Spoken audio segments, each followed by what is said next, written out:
Syok, hari ni aku nak sharekan dengan korang 5 top perfume local edition yang aku pakai hari-hari. Tak hari-hari pun, mungkin 2 hari sekali mesti pakai. Nombor 5 yang aku selalu pakai iaitu Kiss Berry.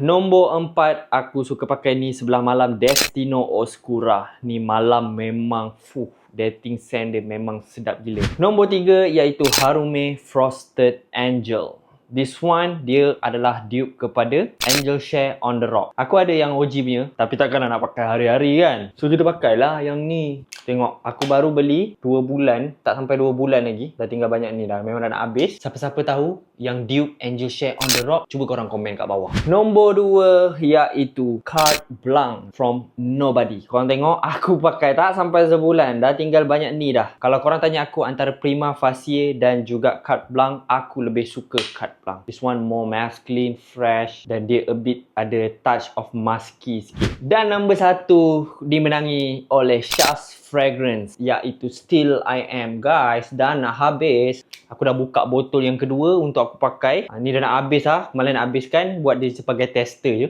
Aku dah pakai lebih kurang dah 2 botol untuk Still I Am ni. So, perfume local edition yang mana menjadi pilihan korang? Cuba korang komen kat bawah.